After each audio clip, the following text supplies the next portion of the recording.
The two facets of Lucy, playing a 29-year-old, vibrant and gay, and then committing two murders and going to prison, emerging as a 49-year-old woman, introverted, a great adjustment to life and to her daughter in the free world.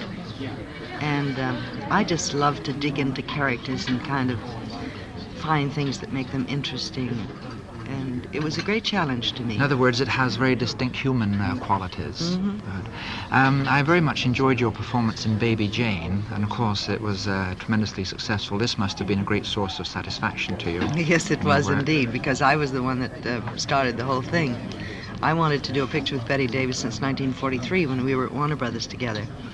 And they had a wonderful property called Ethan Frome that I thought that we would be pretty good in. And I always had a feeling that we would have great chemistry, box office-wise. And when I talked to Bob Aldrich, who was shooting Autumn Leaves with me, I told him about my desire to do a film with her. And I'd never really met her.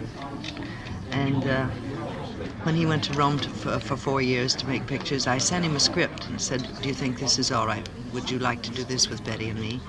And he said, no, it wasn't good enough. So 6 months later, I sent him another one. He said, no, that wasn't good enough. But if I was still insisted on doing a picture, he'd look for one. So he found Baby Jane, the novel, airmailed it to me. I read it and cabled him and said, when do we start? What are your feelings about the way films have changed during recent years in their attitude towards morality, about human relations? Well, I think some of them go a little bit too far. For instance, we were not allowed to use in our ads. We could not say, she found her husband in bed with another woman. The code would not allow us to do that. We had to say, she found her husband in the arms of another woman. Yes, a subtle difference. Yes, there is. I think sex can be quite beautiful, and or it can be made to look very dirty and evil. And you will always find in every industry people who do take advantage. And there are some who do that now and try to get away with the dirty words. And after all, children are looking at pictures. I say hell in the picture, but it's one of those things that she probably learned in prison.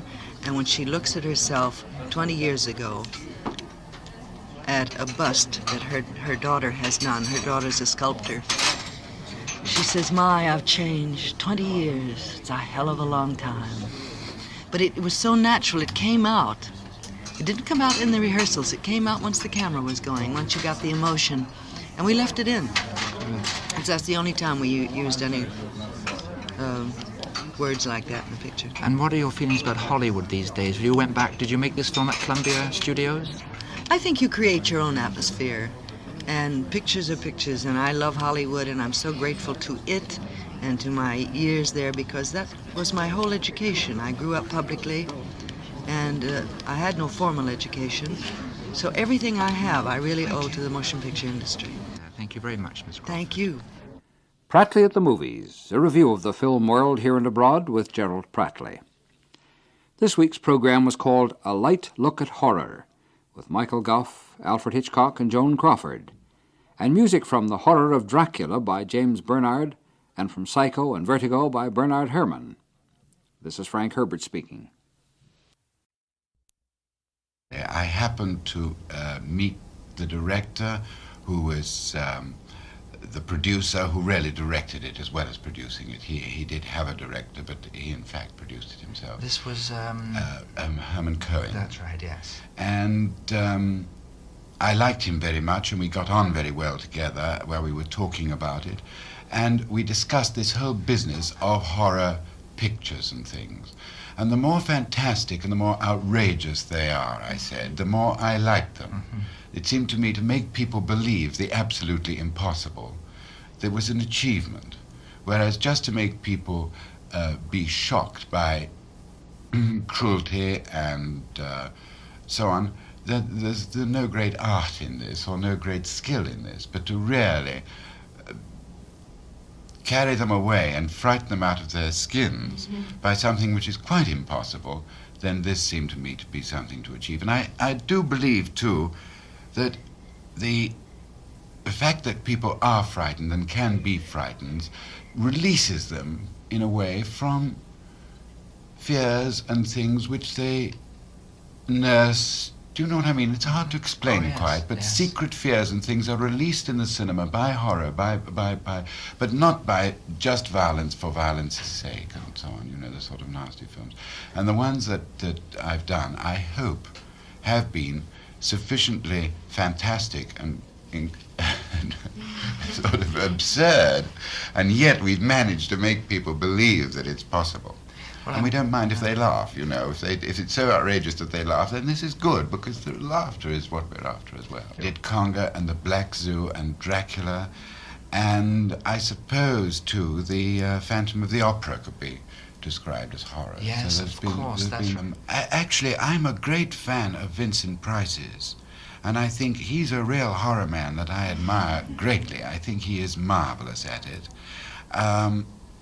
It is possible, perhaps, that he enjoys the horrific part in a way too much, that he indulges a little bit, that he, but I'm very loath to criticize him, because I'm a great fan of his. In the horror field, I think he is the master, really. I think he is marvelous at it. But it could be, too, that their films, I've seen only one or two of those pictures, but they're a little bit thin story-wise. Yes. I think the English horror films tend to pack a lot of nuts into the cake, a lot of fruit goes into the cake, whereas the Hollywood stories perhaps tend to have a rather thinner storyline than we do.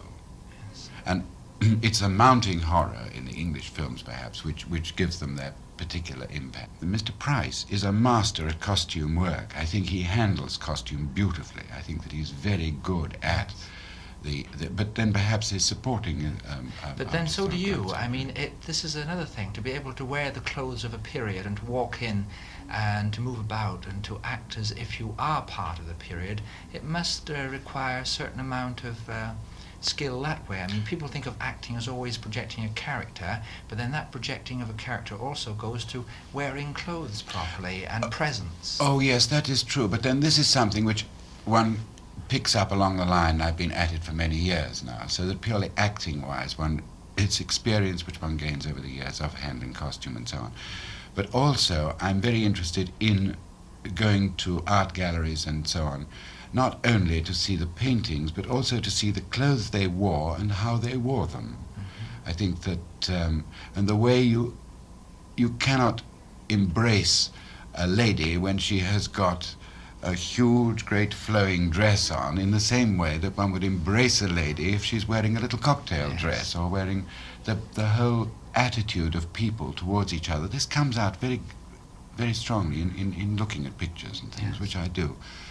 Annika and I go around a lot looking at galleries, and we think, oh, that's a great period, and I wonder how they did it in those days with that, and so on, and how to handle a sword and all this. I love it doing it, you know.